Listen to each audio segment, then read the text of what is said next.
Another week in a row. We made it into November. It is November. That is insane. It looks like somebody owes me a Coke. Looks like Ew. somebody. Does that mean? I don't know. Somebody owes me. I don't know. I have no idea. Uh, Dave, we've done it again. We've made it on. Have you seen this? It's gonna talk some television. There's been, oh my God. And guys, I just want to point out that Dave's headphones and microphone both work, despite news to the contrary earlier. Reports of my demise have been greatly exaggerated. Well, we'll see about that. Now, Rob, you say it's November. Before we get Yep. started and we introduce everything we're going to do and everyone we're going to talk to today, can I ask you something? Mhm. It was Halloween night last night. That's a right. lovely night when we were younger. Oh, sure. If what age did you stop trick or treating? Oh my goodness.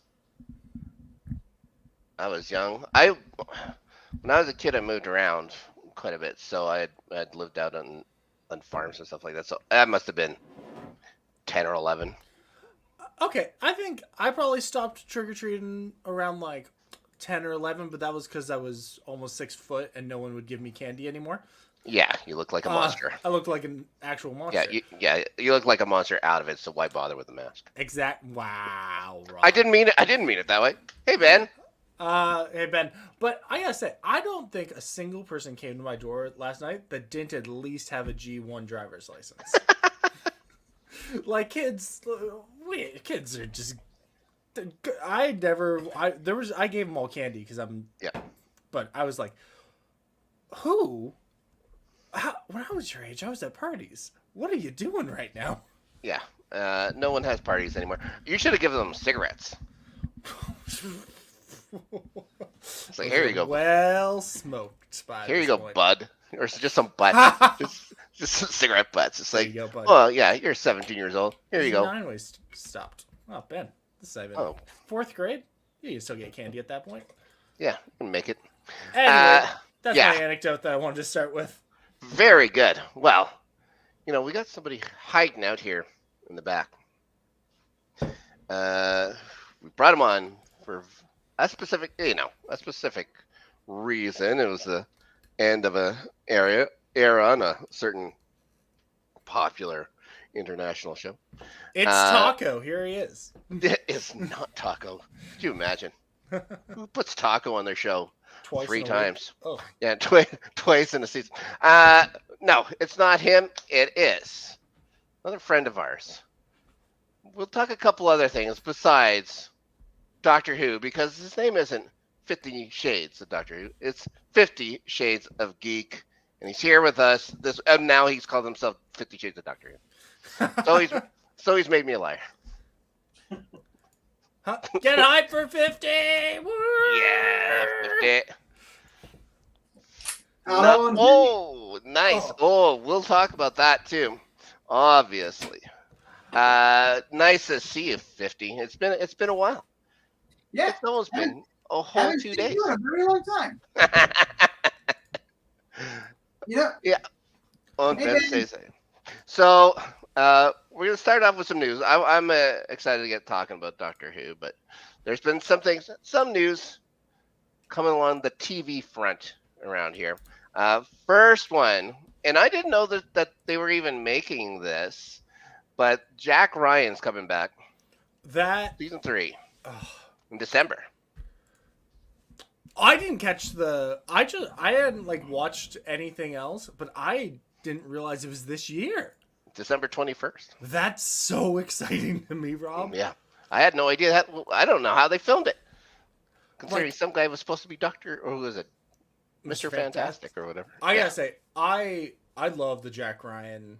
Literally, the Jack Ryan. I've loved every version of Jack Ryan that's ever come out.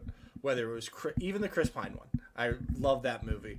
But this show, I really think, came out at such a perfect time where the espionage was something I was really able to get in.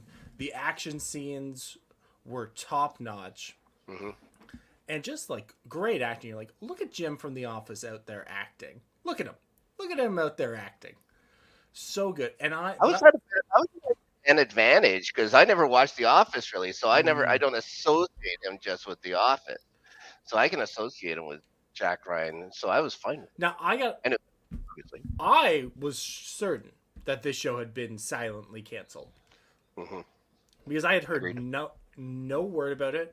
I had to tell a bunch of people that season 2 was good because they were like, I only watched season 1. I was like, no, you gotta watch season 2 as well. So the fact that season 3 is coming out is so freaking exciting for me because I think we might be the only two people who are excited for this in the world. And John Krasinski. That is a possibility.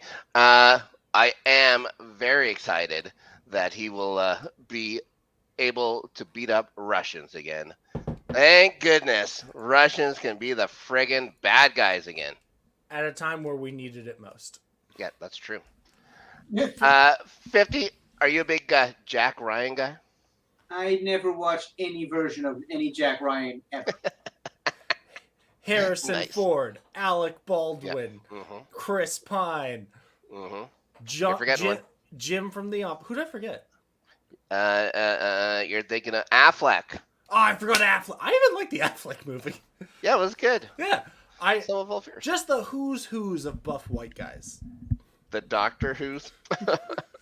Yeah, but I just wanted to answer Ben's question here really quick. It is Jack Ryan, not Jack Reacher, because apparently Jack Reacher never goes back. No, that's true. That's true.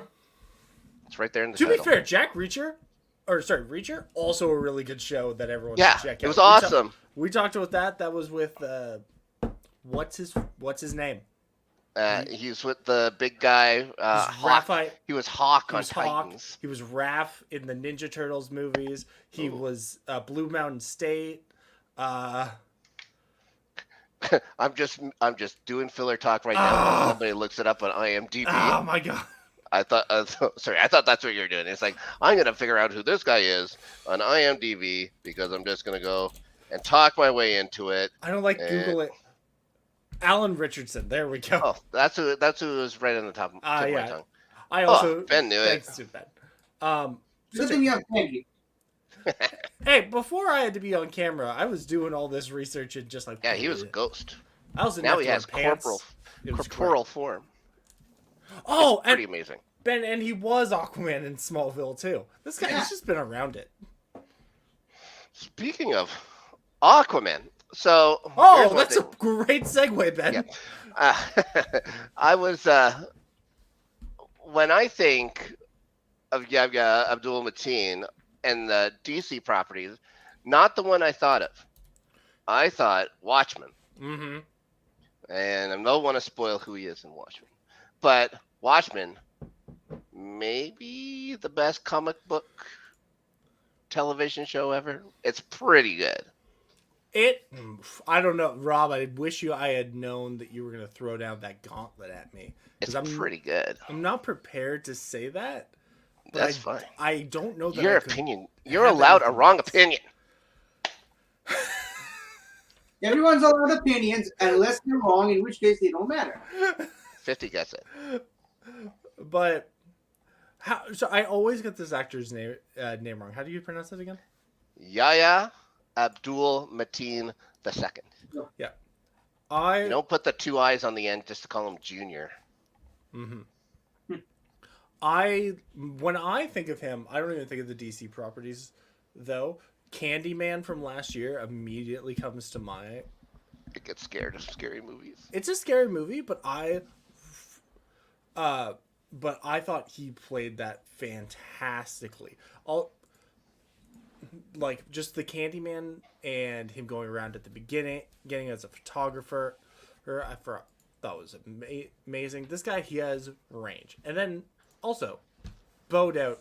Probably the best part of Aquaman, outside of Julie Andrews being a Kraken.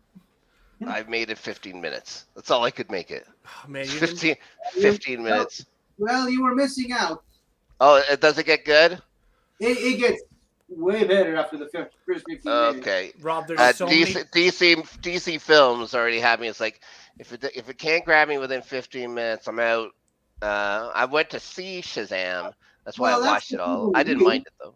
Yeah, I like Shazam. It's a very good kids movie. But we haven't said why we're mentioning Yahya Abdul Mateen. He will be Marvel's Wonder Man. Wonder Man coming to the small screen. 50. Any thoughts on Wonder Man? I was one of those idiots that were under the impression that Nathan Fillion was already Wonder Woman Right. because he was sort of supposed to be him in Guardians 2. They had like they had like a full scene for him and everything, and then he just deleted that whole thing Yeah. out of existence, and that never happened. Which, in a way, is kind of Wonder Man's thing. I mean, whenever I think of Wonder Man, he's like, oh, he's the guy that was in there just to die. Yeah. He's the guy that just dies. And that's his whole character arc. He dies. Yeah. I don't know which one they're going to use because he has a couple because he gets his brother brings him back, right? Grim Reaper or something like that. Will they use him as the failed businessman or the starving actor? I would love to actually see. So in the comics, Vision is like his brain patterns are based off Wonder Man Yep. partially. I would love so much if he was a starving actor who just landed the role of the Vision in the MCU's adaptation meta as of Age fuck. of Ultron. Oh And my god. The whole show is just him trying to track down White Vision and be like, so what's your inspiration? And he's just like, I am the ship of Theseus. I don't have any inspirations. That wasn't even me. That's a terrible Vision, but he's a weird guy right now. But I'd love for it to be like the exact opposite from the comics, where instead of Vision being based off Wonder Man, he just goes. Wonder Man is based off Vision, and because he just gets like super method actory, and is like, oh yes, I will become this cold, unfeeling robot who opens up and loves paprikash. I guess it depends on what they want, right? If they want a comedy, they go the actor route. If they want something a little more dire, they can go the other way. But I don't see why they would build him up as a bad guy first. Yeah. Doesn't make much sense. I have a question. In your weird fantasy for this idea for the show, is if Yaya is going to go full method, is the Wonder Man character going to do some whiteface to play Vision? No, because I don't think people would know. Yeah. I think he might. I think he might do some. He can go red face. It's more of a purple. Let's I think you specifically name dropped White Vision. I did. My thought would be because like White Vision. Here's the thing. I'm not a writer. This is a terrible idea. But so White Vision is not like I don't think a lot of people know about White Vision because why would they? Like, is that one town who they were like, the last thing they were worried about was what color the Vision was. They were like, these two crazy witches literally tried to, and then the government showed up and started shooting marionettes. people. That was crazy. You were TV characters for like a week and a half. I got the impression. I think it was much longer. I got the impression that it was like 6-7 months. Yeah. That was a joke. Oh, okay. But I would think like I don't think he has to go like full like face paint, face makeup and stuff. I would love one scene if he's in like essentially the Halloween costume that Paul Bettany wore in that one episode. And he does like the purple face paint, and then at some point he's like, oh no, I must go find the real Vision, talk to him, my muse, and then he meets White Vision and is like, I just thought of the reason why they will never do that. They will never ever do that. Because I'm a bad writer. No, refer to previous credits. Don't want to give anything away, but refer to previous credits of what he's done. And he, if you dress him up in the same, in full makeup and stuff like that, he's gonna look awful close to somebody else he's already played. Oh yeah. Oh, yeah. Oh, Oh yeah. There's no way. that's fair. Yeah, he put a mask on. Yeah. We- Oh my god. Okay. It's like Oh the my god. spirit Halloween, like in Spider-Man: Homecoming, how Yeah. they have those plastic masks. It's a Sure. plastic vision mask Oh yeah. with like Perfect. a little LED. Yeah. Awesome. All right. And then the producers are like, "Who the hell are you?" I'm Vision. Yep. I am Vision. I am Vision. That works. Uh, One more bit of news. One more quick bit of news. Good but- old Henry Cavill. I guess he's down on his luck. I don't know where he's going to go from here, but out of a job. I don't know if he had to, yeah. I felt the same way. No longer Geralt of Riva in The Witcher. He's gone to some Australian guy. So he's Some out. Australian guy is related to another famous Australian guy. There's Luke only like Hemsworth. there's only 4 or 5. Luke Hemsworth is going to do it. no, Liam Hemsworth. So Liam Hemsworth taking over. So I've seen a few episodes of The Witcher, and I've never played the game. Although I was always like, oh, that would look like fun, but I never got into it. Are you like? I know people that love The Witcher. People that we know, like Danny, is a huge Witcher Mhm. fan. My other buddy, Danny, stupid Dan Miller, the big Witcher fan. Are you fans of The Witcher? What do you think of this change in casting? Eh, See, I hate it because I think it. So to get a little bit more behind the scenes on this, I don't. If you're following the news, there's obviously a reason that Henry Cavill may be less available these days. a little bit. There's also rumors that he might be Bond as well. So I'm like, that's I great. hope not. I know hope not. he's too big to be Bond. old. Like But old. I want it younger. Get a Yeah. younger, lesser Yeah. known person. Since when is age an issue though for Bond? They just keep. Well, Yeah, but if everyone it's- wants to hold on to them until they're in their mid 50s to early 60s. And I was Yeah, like, that's too old. Daniel Craig did it for a long time, but this isn't a movie show. This is a TV show. That's right. We don't talk movies here. Even though we spent so long. But so another thing though, Henry Cavill, big nerd, big loser dork nerd, loves PC I wouldn't games. call him a loser. No, I would. You know what? I Oh, back up there. big old nerd playing with his Warhammer figures. Get out of Oh my here. God, really? I say that Does he like go to the mall? there's a great video of Henry Cavill like trying to hide that he's Henry Cavill because he's just nerding out over like this Warhammer mini, and someone catches him and is like, "Oh my god, that's Superman!" Check out that video because like that's the moment you notice. Oh, Henry Cavill, just a So big loser. wait. So someone's like, "Oh my god, that's Superman," and he just puts some glasses on and he's like, "No, Yeah, no. yeah." But He's just a common reporter. yeah, but Henry Cavill, he even going back to before season 1 came out, there were already reports of like clashes with him and the writing staff where he wanted to make Geralt closer to the Geralt who's in the books, where he's like a philosopher, an intellectual. He's like he is both the like most badass man in the continent and also he's like Socrates and The Rock at the So same he's like time. the most read and the most violent? Yeah, So he's the Rocrates. he's Rocrates. Okay. But- All right. We get- And then you get a point for that one. Okay, that one's yeah, that's really good. That's really good, 50.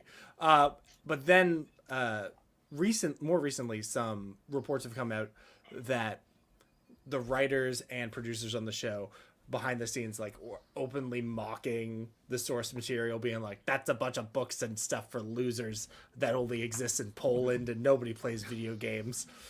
And apparently that stuff's been going on for years. So I'm like, oh boy. I think Henry Cavill was just like, yeah, I'm gonna bounce if this is the atmosphere, and like if they're not, like he's a big enough star now that he can do that, and also, Netflix doesn't like keeping things around for more than 3 seasons usually, unless it's Yeah. Stranger Things. It's figure he's getting out while he's on top there. Yeah, but you know what? How I bet they could make this show last a lot longer. I bet Liam Hemsworth is a lot cheaper than Henry Cavill. That's true. Yeah. Now, which one is he? This is one we were talking about. Is he the one from the Hunger Games? Yes. Yeah. I am so smart when it comes to those things. You didn't even know there was a third Hemsworth brother before this show. That's true. That is true. I just wanted to act like Hey, a big shot. Hey, in Snark's defense, you're the one who said he was a dentist. That's true. Well, I was talking with the other Hemsworth. Yeah, brother. the other Hemsworth. Oh, you know what I'm thinking of? I'm thinking about the fake Hemsworth from The Good Place. He's a like baby chiropractor or something. I can't remember. When they go back to what's her name? The woman who's not Eleanor. Anyway, she gets engaged to Larry Hemsworth, who's like a regular doctor, and I just put all that fake character onto Luke Hemsworth, Oh my gosh. who's a real actor. Anyways, This characterization was so good, you actually believed there was a fourth. yeah, Yeah. but He was gonna get his tooth extracted from this guy. but back to the main. Well, Yeah. he definitely did that, Ben. No, He dropped it. There's no reason he left for. He didn't leave for both reasons. I think that's it. I also, if I'm being honest, I would have rather. There is precedence in the games and books for which I am a big Witcher guy for there to be multiple Witchers. Like Okay. Mark Hamill plays a Witcher in one of the video games. So, But didn't establish it in season 1 that he's the last Witcher? but like there's always another one. Like Well, wibbly wobbly. Superman's the last Kryptonian. There's always another Kryptonian. Oh my The Doctor's gosh. the last of the Time Lords until he isn't. Exactly. So I don't like this because I think it's going to be disruptive to the show, and I think it just shows a lack of. I don't know, but well, I'll watch it. I'll be Yeah. there day one to watch it. Probably won't be I happy about it. might watch it at some point. I might finish that first season that I started a while ago. I think the first season it's harder to get through just because of all the weird time jumpiness. But season 2 it straightens out. Speaking of time jumpiness, Rob, you're just killing it with the segues today. that's what I'm about now. just fucking clap. That's what I'm about now. Let's talk time jumpiness. For goodness Time sakes, Time. we got 50 Shades of Doctor Who right here on the show. Power of the Doctor finally airs. Say goodbye, everybody. Well, say goodbye to Jodie Whittaker. We'll say goodbye to Chris Chibnall. That era of the show is now done. The episode, I enjoyed the episode. I wasn't in love with it. I thought it was kind of all over the place. I think it's almost like Chibnall wanted to do so much in 90 minutes. He just I'm going to do this, and this. Tried to put it all together. Didn't quite work. One thing I think he left out was goddamn Jodie Whittaker. She's in it for. It almost seems like she's only in it for a third of the entire show. It just does not seem like for a Regeneration episode. It doesn't feel like it was hers at all. But we have a guy here that knows more about this kind of stuff than you or I, anyways, Dave. Probably more than anybody. Oh, for sure. We were talking like most of my Doctor Who knowledge comes from 50's show. So you said at the top of the show, I can't wait to talk some Doctor Who. I can't wait to listen about some Doctor Who. Because I Very watched good. this episode and I watched a couple other Jodie Whittaker stuff, but I don't understand all the history. When all those old doctors are coming back, I'm like, this was probably a doctor. This was probably the guy. One of the guys. 50, what did you think of the episode? Well, Mr. Snark, Yeah. what you just said about Jodie Whittaker not being there, you can kind of say that about almost every other Jodie Whittaker era episode, and it's not her fault. Yeah. It's Chibnall again. I mean, multiple people have pointed it out. Look at how little that character had to do in most, if not all, of her season finales. She was barely in it, and while she was there, she didn't do much. Right. That being said, I freaking love this episode. Yeah. This is legit one of my favorite Jodie Whittaker era episodes, and there aren't that many, to be honest. It's been a very rough couple of years as a Doctor Who fan, Mhm. but thankfully, in my opinion at least, my humble opinion, they stuck the landing. Right. They stuck. It was a bumpy ride. It was a rough flight, but they stuck the landing. I and you can go back and watch an episode of the Greatest Show in the Galaxy, the show the show that I do every week, where I had myself, Ben, and one of Ben's friends just trying to predict what's going to happen in this episode, just by breaking down the trailer. We spent an hour and a half breaking down a minute-long trailer. All three of us were concerned that this episode was just going to be messy and all over the place, like Snark said, and very bloated. And thankfully, for my money at least, it wasn't. There were a lot of things happening in it, but all those other different things came together in a very good way that was done a lot better than most other Chibnall era episodes. And like I said, they stuck the landing. There's so much in this episode that I love, especially as a fan of the classics, as a fan of the big finishes, as a fan of these other characters who were in it. That, let's be real here, not a lot of people watching this episode are even gonna know who these characters are and what their significance to the universe is. This guy. So, as a fan of the whole franchise as it is, I loved it. This isn't to say that everyone else who just watched only the Jodie Whittaker era or even only the modern era are also going to enjoy this. But on the bright side, there is something for everybody. That's really the best thing I can say about it. Is even There if you was something for everybody. Even if you only just watch the Jodie Whittaker era episodes, you can find something about this episode that you like. If you're like me, a fan of the whole almost 60-year history, there's a lot of things in there you can like. And that's really what you're expecting most in a Doctor Who episode. Yeah, there we go. Ben agrees with me. And Ben doesn't. And let me clue you in a secret here. Ben does not like the Jodie Whittaker Doctor. He told me this much. Behind it. He did not like Jodie's era.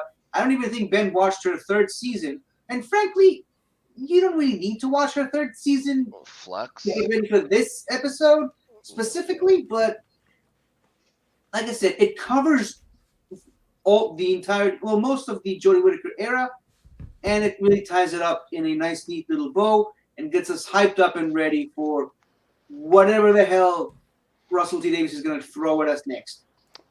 I'm hoping for. Oh, let's see what Ben has to say. His favorite.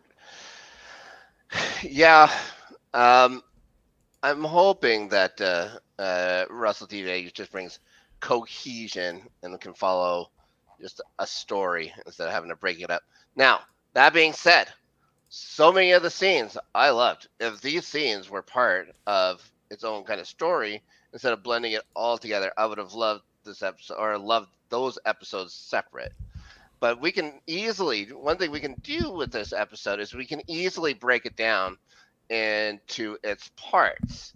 For instance, let's start with the Doctor and Yaz's storyline. I've read online something's complaining, that they didn't ship the Doctor and Yaz as a couple and stuff like that. I thought the Doctor made that clear before, whatever, that she had, no interest romantically in anybody. This previous episode, guys, come on, it's all there. Can I ask maybe like a overarching Doctor Who question? Hmm. Like, Fire out. the Doctor, just based on living for so long and like being this like amorphous whatever and being able to regenerate male, female, whatever, should like the Doctor not be like aggressively asexual and like just not a sexual person?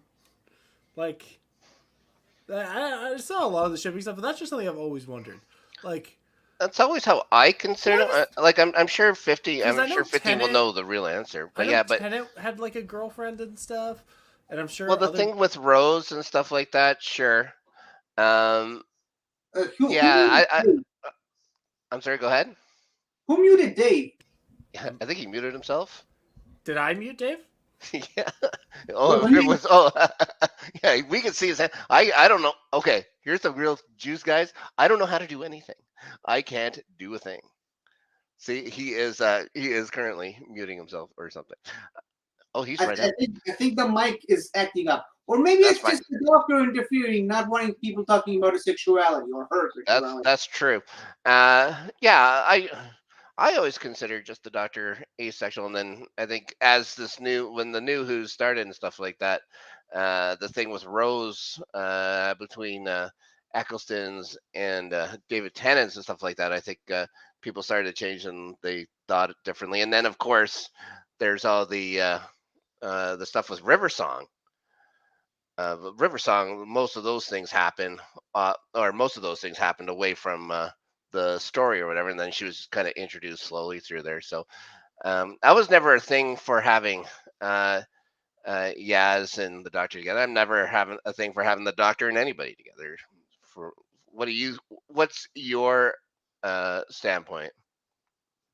Well, first let's address Dave's question because John Pertwee, Colin Baker, John Nathan Turner, and several others have maintained for years this opinion that the Doctor is and should be an asexual character. Right. And really, just like Dave said, when you really think about it, a character that can literally change their gender almost on a whim, sexuality really doesn't matter. Yep. And again, it bothers me that even still to this day, people still try to take this godlike alien being from another planet, maybe even from another universe, and try to humanize it. Yeah. In that way specifically, trying to tie the Doctor down to having a relationship with anybody. You know, the whole the Doctor needs a girlfriend, needs a wife. Yeah. You do not need that for the Doctor. It works with River Song. I was gonna. His wife is cool though. I Yeah, do like because her. of who and what that character is, and she has, in the Big Finish realm at least, met every single Doctor pretty much, and has had flirtatious relationship with every single Doctor. But again, you do not need that. And even in the classic series, that never happened. It was a line in the sand that never was breached. You know when the first time it actually happened was in the 96 movie with Paul McGann. That was the first time where the Doctor has expressed any kind of interest in a companion. Obviously, one might argue the whole William Hartnell got engaged once in season 1, but that was a weird one-off cultural difference. And I also don't think they knew what they had at that point with the first season. Especially that, yeah, especially Right. with the first season, especially with the first Doctor. But again, unless you have a good story for it, like they did with River Song, Mhm. the Doctor's sexuality doesn't need to be a central issue. No.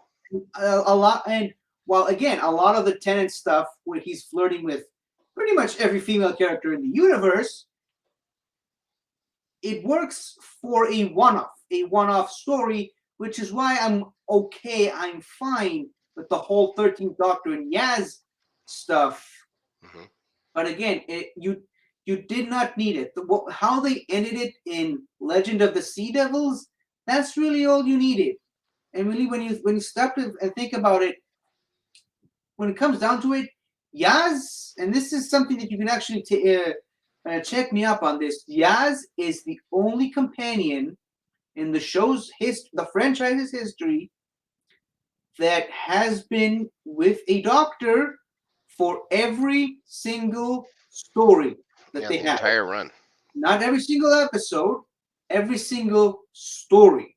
Yeah. And I know some people are already angrily writing in the comments, what about Rose and Eccleston? What about Rose and Eccleston? Eccleston has, and it continues to have right now, unfinished episodes without Rose. Before he met Rose, Yaz has literally been with the 13th Doctor across all platforms, TV, audio, comics, novels. She's been with the Doctor in every single story. Literally, episode 1, the Doctor Yeah. dropped out of the sky, and she's one of the first people she talks to. And she's actually the last person she sees before regenerating. I wanted to talk about that a little bit too. Um, yeah, but with the Eccleston, it's like you pick up with the Doctor when they come back Uh, for the Ninth Doctor. You don't. It's like that's not where you don't see him regenerate, or you don't see him again regenerate into Eccleston, and then the next person he sees is Rose. But with Jodie, well, you see her well, regenerate, and then or, just first of all, she flirted with him, Ben, several times, and she even kissed him on the mouth once. Look it up. But the thing is, there's especially in the modern series, there's always been this weird association with the first face this face saw. hmm Arguably, that's the reason why the 10th Doctor fell so madly in love with Rose. It was literally the first person he saw. That's why the 11th Doctor cared so much about Emilia. That was hmm the first face he saw. That was partly the reason why Capaldi was just so obsessed with Clara for a very long time. Again, first face he saw. With the 13th Doctor, it's a little bit of a gray area because she wasn't necessarily the first face she saw, but it was the first person she ever had a connection with, a proper connection with, right in a way. now. Their goodbye, just a kind of a like they have ice cream overlooking planet Earth. They sit down and she waves goodbye, but it starts with uh, the doctor's hand going, like you could tell the regeneration started, and Yaz is immediately upset and she says, "You know what this means?" And she says, "Yeah." How would she know what that meant? Did I miss something in an episode where they explain how the doctor regenerates?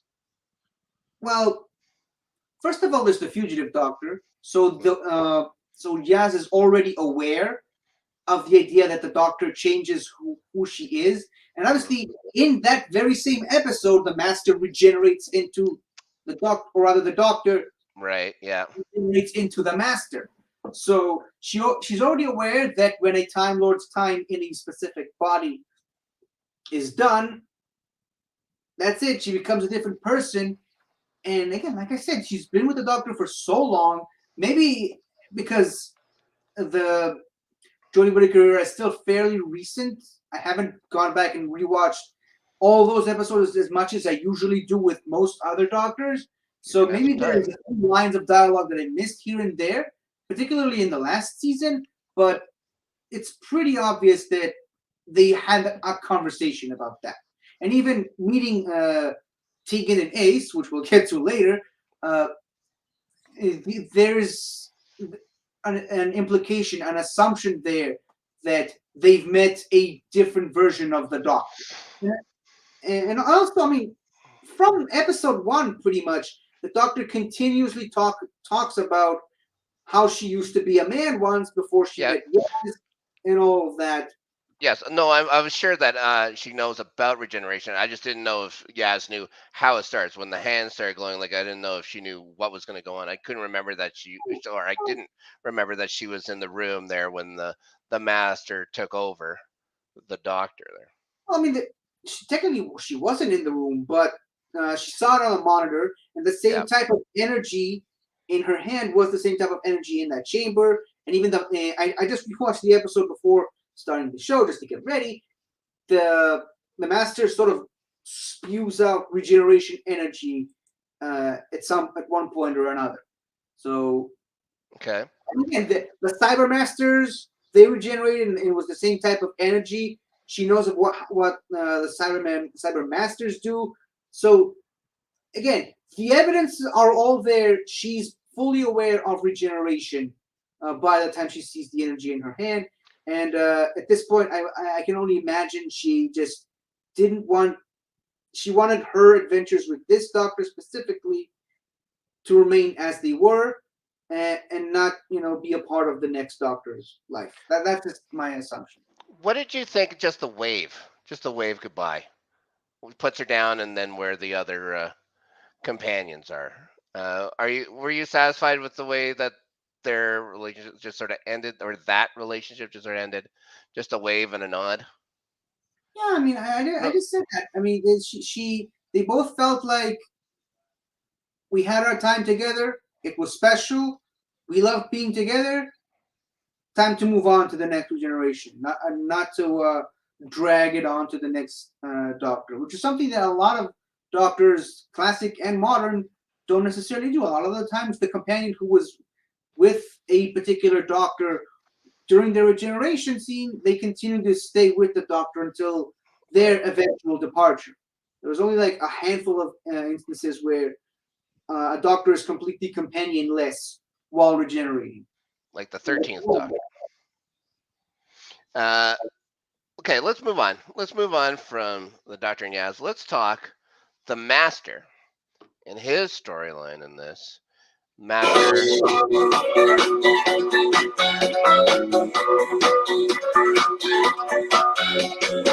And now we got demonetized. Yeah, great. Oh no, we got demonetized. What did you think of the Master as Rasputin? I loved it. I really liked Sasha Dewan's portrayal of the Master uh, over this era. I thought that the actual what is sorry, what is it called when the forced regeneration? I liked the forced regeneration scene. I thought it was great. I love the cube with the music going. I thought one of the best scenes of the episode. What did you think of this version of the Master and Dewan's Sasha Dewan's portrayal overall? Sasha Dewan is a great master. I'll just say that off the top. Unfortunately, and again, this is mostly due to Chris Chibnall writing it. Even though he's a great one note master. Mm-hmm. He wasn't like Missy, who was multifaceted. And again, jumping straight into Big Finish realm again, Jeffrey Beavers got a second life as the master. He's the last of the classic masters still alive, so you gotta use him as much as you can. But he also embodies a multifaceted master. And again, I don't even need to talk about Roger Delgado, the best master. So the thing about Sasha Dewan is that even though what he does in the show as the master is great, he's very, very one note. I believe in this episode we get to see a little bit of range out of him, but he still just goes back into the incredibly just unhinged, vicious, angry master that he's been since the beginning of his run. And granted, he was only ever seen in 4 episodes. Well, some of them were two-parters, so for all intents and purposes, 3 episodes-ish. Mm-hmm. So there's not much to do there. Now, obviously, you could make the argument that the John Sim Master didn't have that much screen time anyway. But even then, he also managed to embody several different aspects of a master, and also with 2 completely different doctors. So there's that. This master, and spoiler alert, he's also getting his own Big Finish series very, very soon.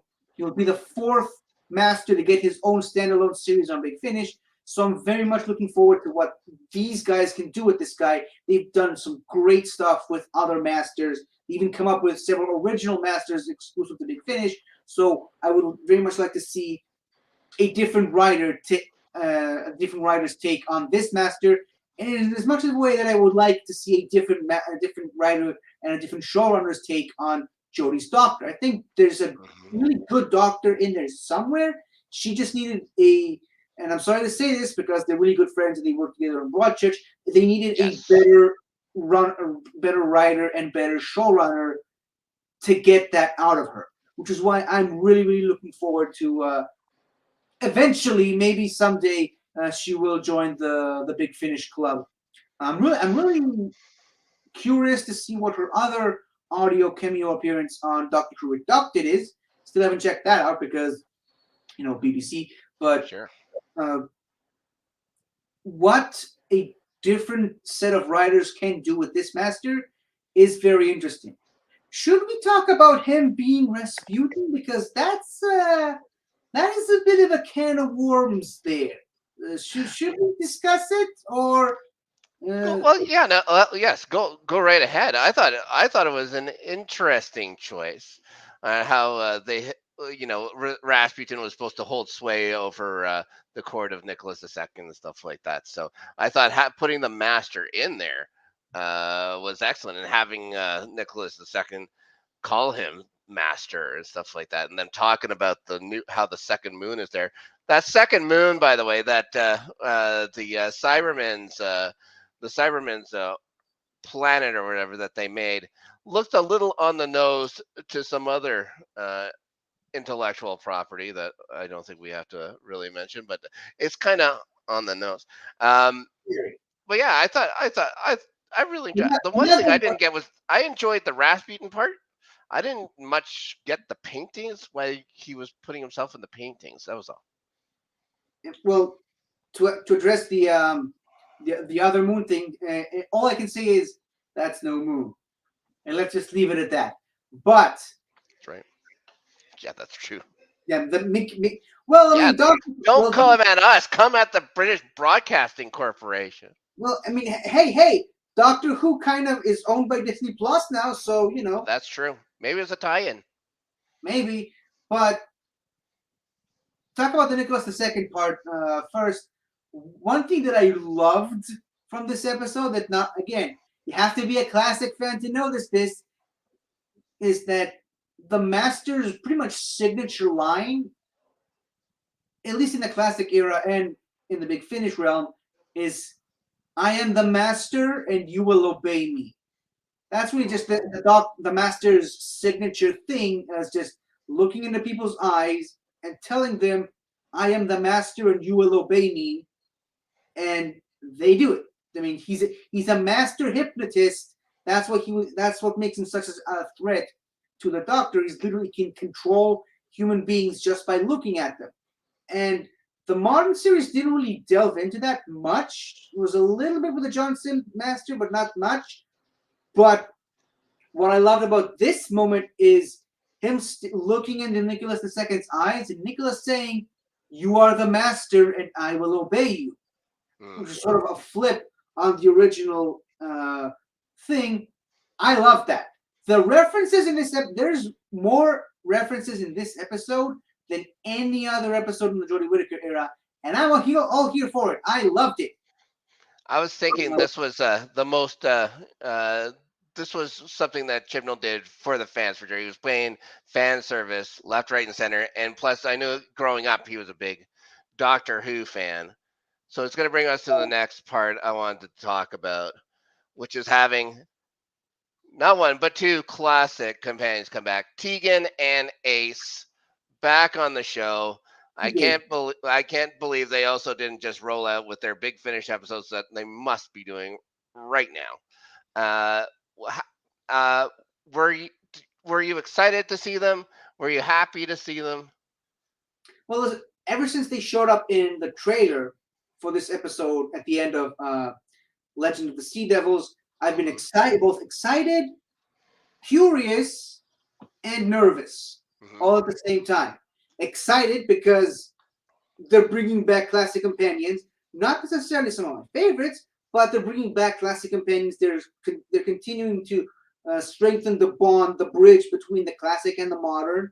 Sure. I've been curious because these are two very specific characters that left the Doctor in very specific ways, which don't necessarily fit what the trailers for this episode conveyed, and also nervous that they might get those characters wrong. And the first thing I can say is they nailed the characterization of both of these characters.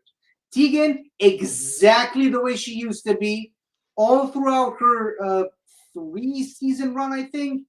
Ace, perfect. That is exactly the same character that she was during the late 80s and still to this day on Big Finish. No complaints there. They're some of my favorite parts about this episode is how they managed to nail these two characters and just the jacket that Ace used to wear, the bat referencing the fact that she dismantled a Dalek with a baseball bat once. And I love the joke with Graham. Want to see how I dealt with him in 1963? He's like, "How old are you?" Yeah. Excuse me. I totally not at that, and definitely not on the first date. I thought the first date thing was funny. She keeps calling the doctor professor and stuff like that too. Yeah, that's something that I don't think anyone ever has an answer for. She just does that. She used Yeah. to do that in the Seventh Doctor, and no one knows why. Everyone just rolls with it because reasons. Sure. Uh, I did like their story. I liked that they weren't just like cameos and stuff like that. I like how they were part of the story.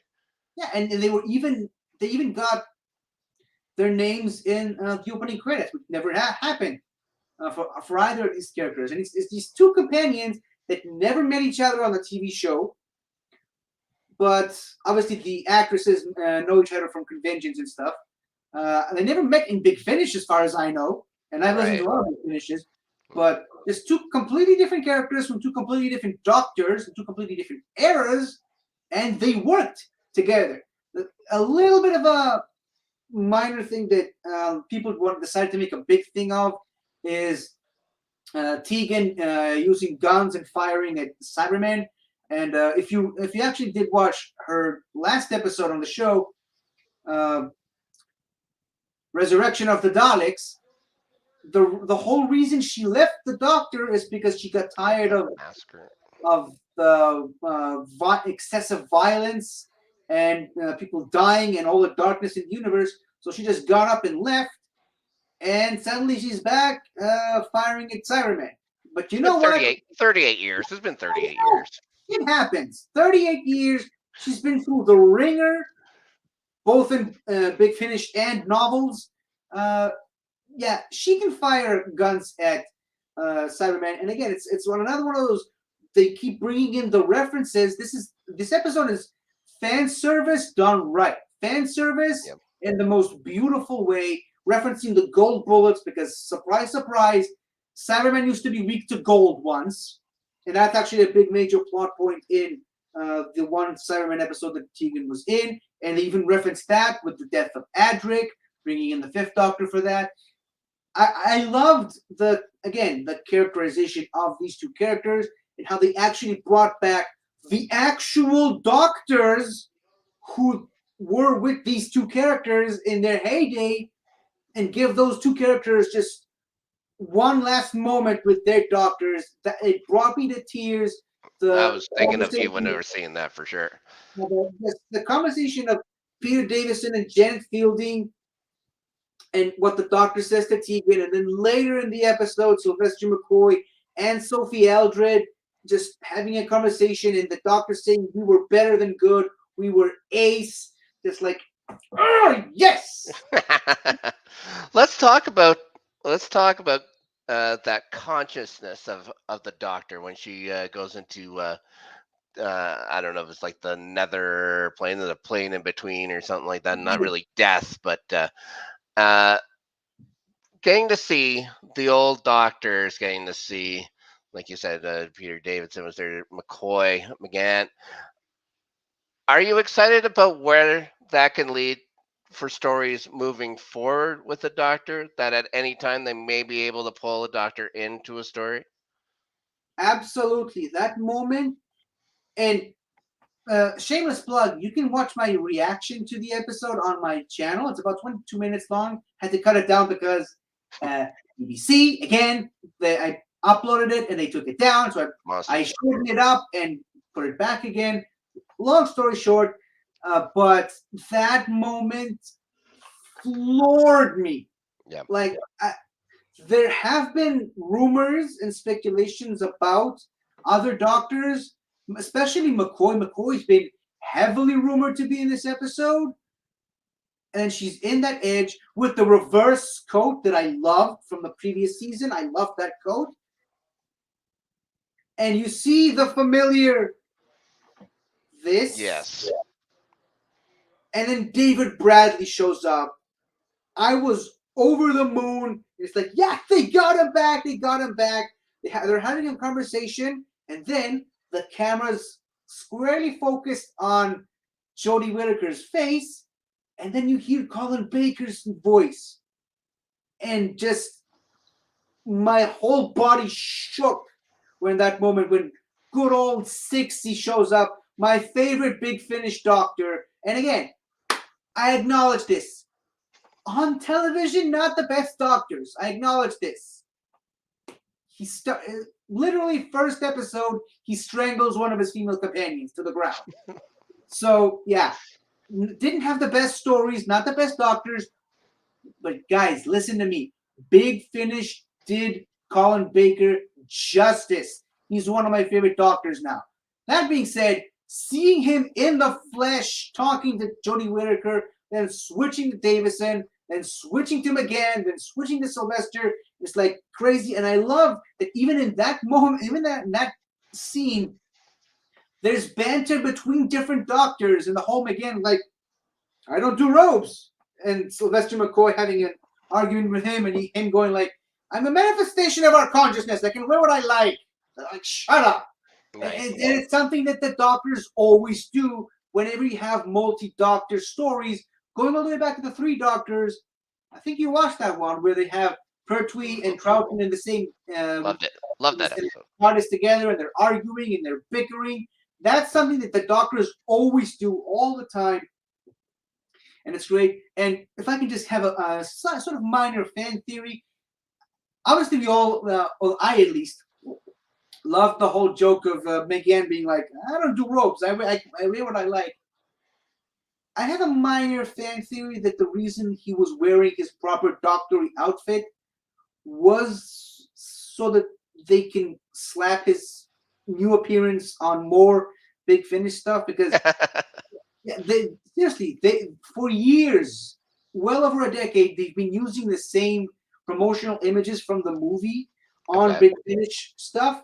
As soon as Night of the Doctor happened, and you saw McGann with a brand new look, they started slapping that look all over Big Finish stuff. So again, with they keep using and reusing old images for these Big Finish stuff, because they can't show the Doctors as they are now. You have to show them as they were, because that's how the characters look like. And McGann seemingly doesn't really seem to age all that much, so they can keep putting him in the actual show with a new haircut and new clothes, and just make him and get more promotional picks out of it. Now, to answer your question from earlier, yes, I am very much excited. Again, strengthening the bond, the bridge between classic and modern. I would just love. Don't overuse it, obviously. Don't overuse it, but I would just love if they can just continue to bring back classic doctors, classic companions, whenever the story calls for it. Again, don't overuse it. That it'll just grow stale if you do. Just bring back the classic doctors when necessary. There's speaking of Colin Baker, there's a story from his first full season, story just called The Two Doctors, which is just not a special, not a Regeneration episode, no Christmas, no nothing. Just a random episode in the middle of a season, not even the first or last episode of a season, just middle of a season, where the Sixth Doctor just happens to meet the Second Doctor. And they just do an episode, almost like a crossover between those two doctors. And again, for nothing special, it just happens. I'd like to see more of that. Whenever we have these multi-doctor stories, it's either a anniversary type scenario, or in the case of Capaldi and Bradley a Regeneration episode, which is also a Christmas story. This is another Regeneration episode. We get to see 8 doctors in this episode. Count them, that's 8 doctors. And again, it's a Regeneration story. I'd like to see more episodes of just having a doctor show up randomly. And I guess the Fugitive of the Jadoon does technically count in that category. But just have more multi-doctor stories that don't necessarily have to be excessively special to bring classic doctors into the mix. Are you surprised they didn't have Tom Baker or Peter Capaldi just show up briefly, just even in the consciousness bit? I mean, when that stuff happened and when we started to see doctors flipping in and out of existence, my brain was racing 1,000 miles an hour, just wondering who are we going to see next? Who's gonna show up next? And that was a thought that hadn't really crossed my mind. That was something that I was considering at one point or another. But first of all, I'm not surprised with Tom Baker because guy's not feeling too good these days. So just that. Capaldi said multiple times, repeatedly, that he doesn't fancy going back into the role. Obviously, Matt Smith, kind of busy right now. Seems like he's got some work. Yeah. Tennant, obviously. We're going to talk about him. We're going to talk about him. And that is really the last of the doctors still alive. Eccleston's not going to do it. They almost did. They came pretty close. Well, I mean, again, just like I said with the James Bond thing, age doesn't matter. I mean, they literally went from the youngest Doctor cast to one of the oldest Doctors ever with transitions from the Smith to Capaldi. So age really doesn't matter with this character. Right. And also, I just love this bit. I just wanted to share this picture right here. Yeah, you kind of don't see McGann or Davison, but I'll take what I can get.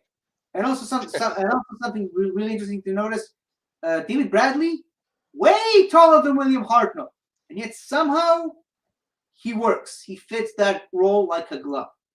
Obviously, you can't recreate William Hartnell, but he's, I think, come the closest to it.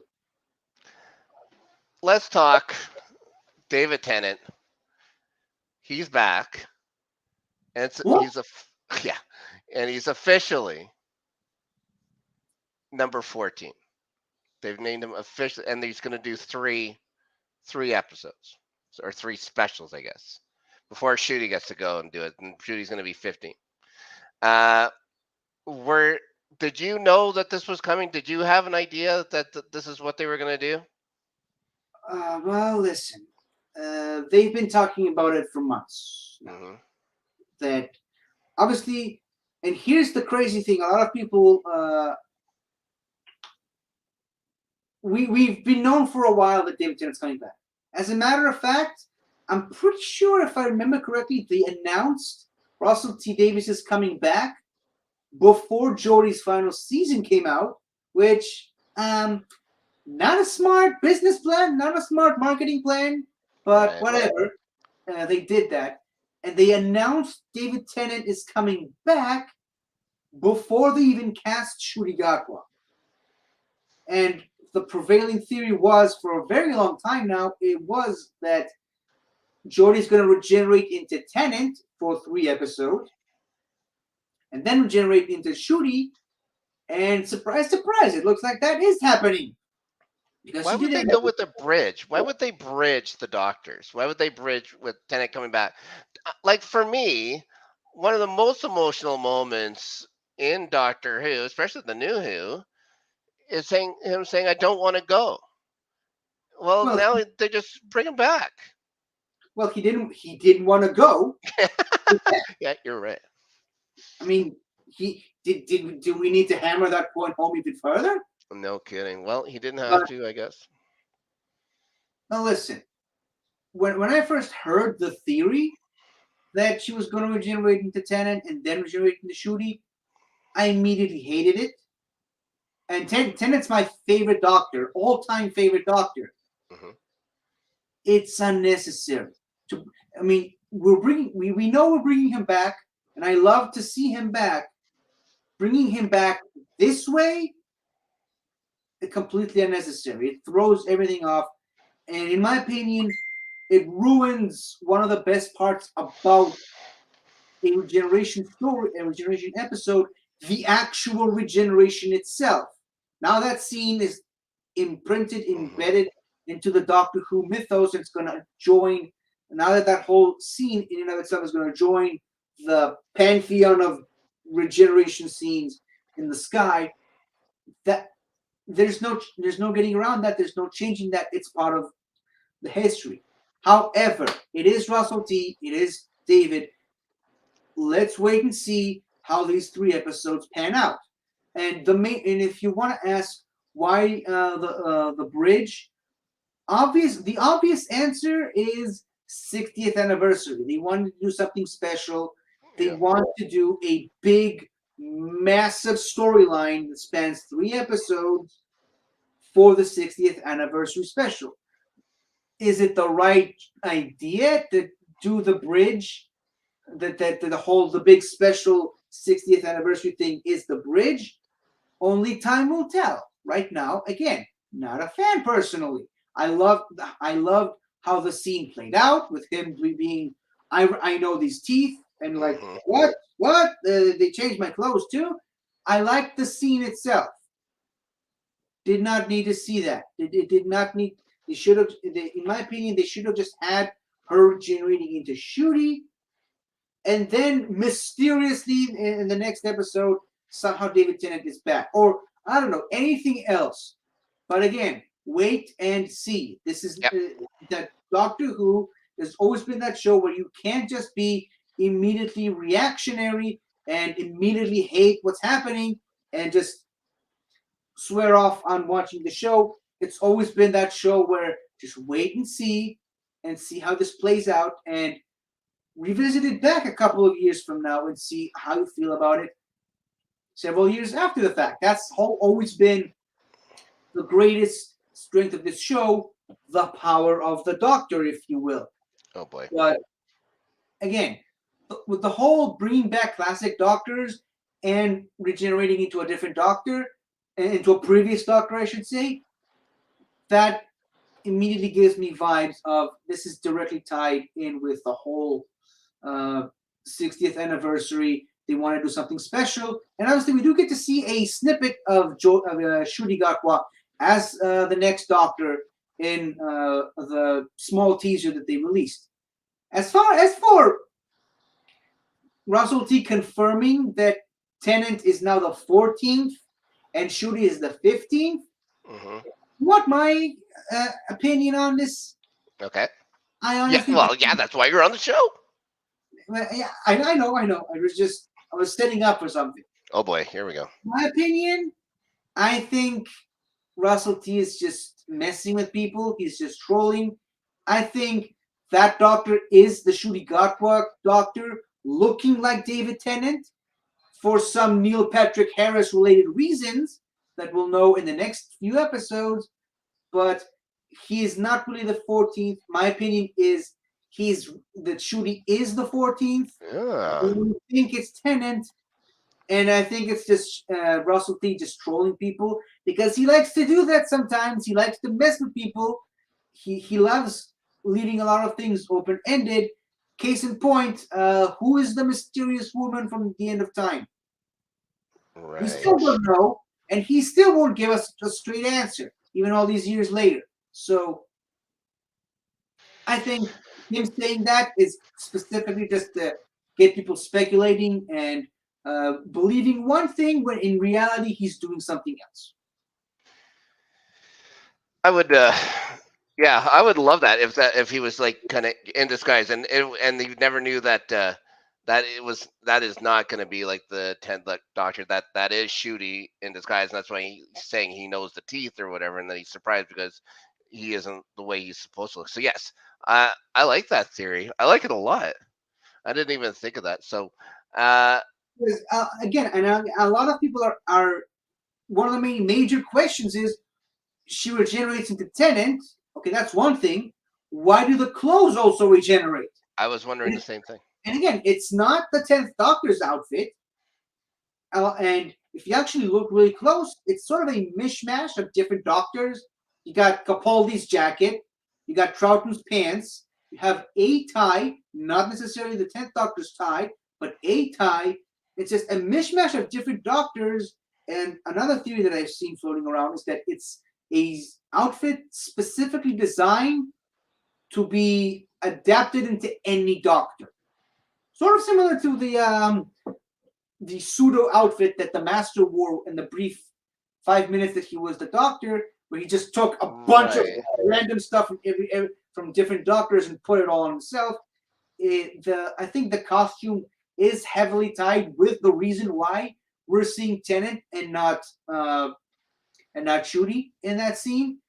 I think a lot of people are right now assuming that Neil Patrick Harris has something major to do with the whole regenerating into David Tennant and the Doctor not knowing who he is anymore at this point.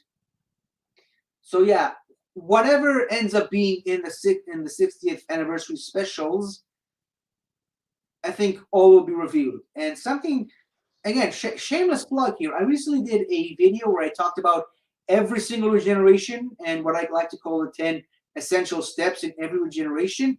If you actually look closely enough, Second Doctor was already wearing his outfit after regenerating from William Hartnell. Probably a weird continuity issue there that they didn't really know what they were doing at the time, but it's either a reference to that or referencing something similar to that. Another thing that they could be referencing, and again, like I said, this episode is just filled to the brim with references here and there. For those of you in the know, in the Doctor Who lore, the Valyard exists. The Valyard is, for those of you who are not in the know, the Valyard is an amalgamation of the Doctor's darker sides, the darker sides of the Doctor, sort of anti-Doctor in a way.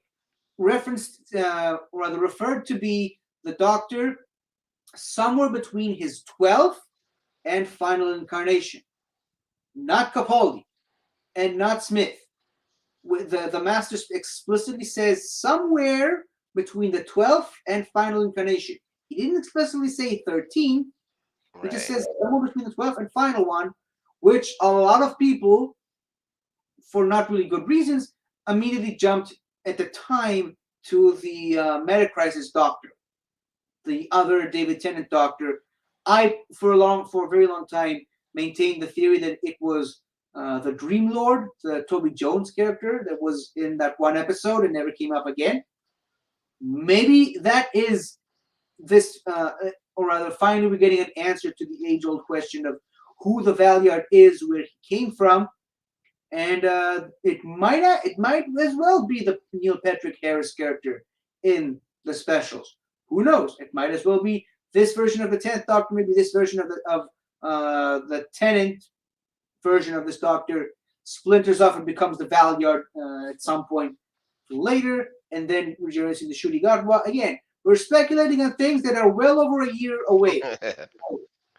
Well, we gotta, yeah, that's what we have a year to do. Speculate. That's what we're supposed to do. You're supposed to go over this could happen. Of course, your brain for Doctor Who works so much faster and differently than so many other people. You're gonna be able to pick all these things.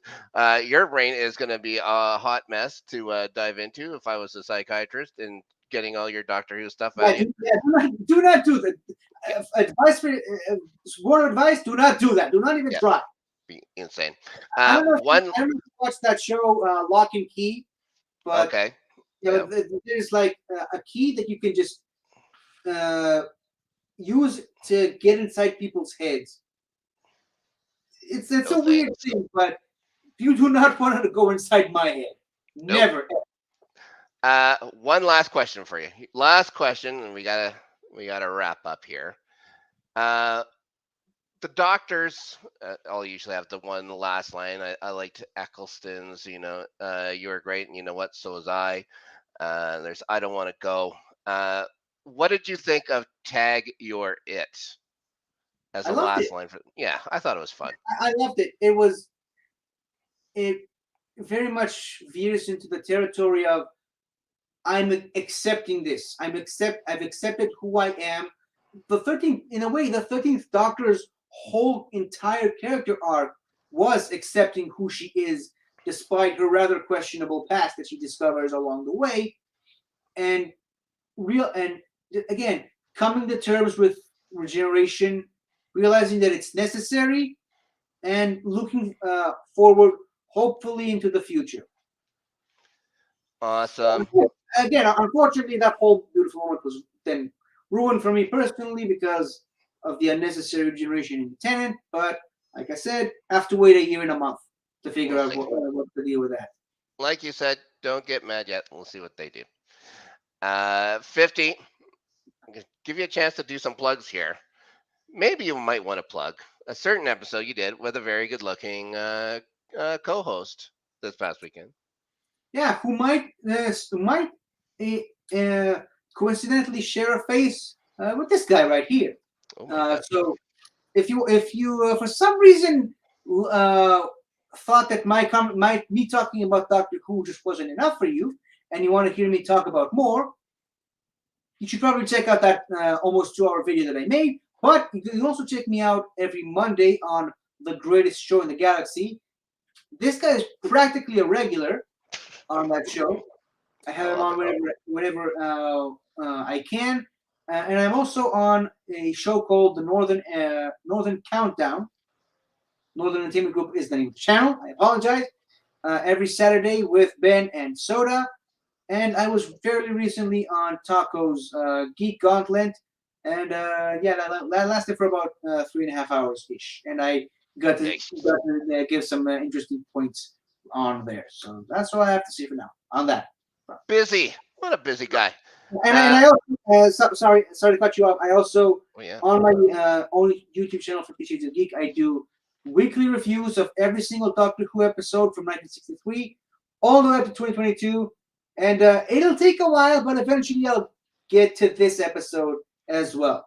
I'll be catching up. I'll be catching up. I promise you, I'd catch up. But I have those other episodes that you pointed out to me that I want to watch, and then I'm gonna get straight. I've only watched the first two or three of the first Doctor episode, so I can't wait to keep going with that. Uh, 50. This was a blast. Thanks very much for coming on the show and getting a little sweaty about Doctor Who. I absolutely loved it. Mostly because of the coat and scarf. Oh, that's well. I suppose so. I guess it's warmer where you are. It's goddamn cold out here, guys. So Dave Lee's the co-host. I guess he's trapped in time. This seems to happen to my co-hosts. Uh, He's overlooking an edge, talking to previous versions of himself. yeah, he's gonna regenerate into Dan. Uh, let's see. I believe he's at Dave Lease, but I hear that's a terrible follow on Twitter. I believe you can follow him at the Northern Entertainment Group, where you can find out when this show will come on, which we've been doing. It hasn't been a problem. It's like I don't know how many weeks in a row, but a bunch, and that's pretty good for us. As for me, you can watch me here at Snark Yeti on Twitter. Again, there ain't much to follow with that. I'm doing things with the Let's Get Ready Network. I'm going to be doing a show with our old buddy Frenchie coming right away. Be the first time Frenchie's done a show in a while. We're going to talk hockey jerseys. It's like the old days. Guys, there's plenty to follow with at Snark Yeti for whatever reason. I have no idea why, but we did it. We made it another week. Until next time, everybody. And Allons-y. if Oh I my can just goodness. if I can just see one final thought. Yes. I hope it's a I'm lot. so happy I remembered this last minute that about that episode. They broke a Guinness World Record that episode For what?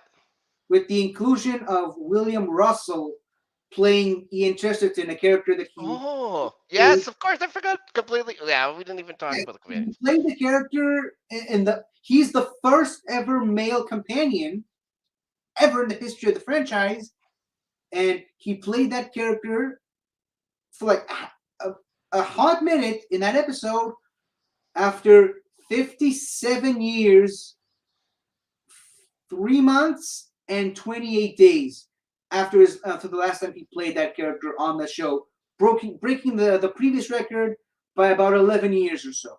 So yeah, Nice. Well, yeah. congratulations. Congratulations to not 98 years young later this month.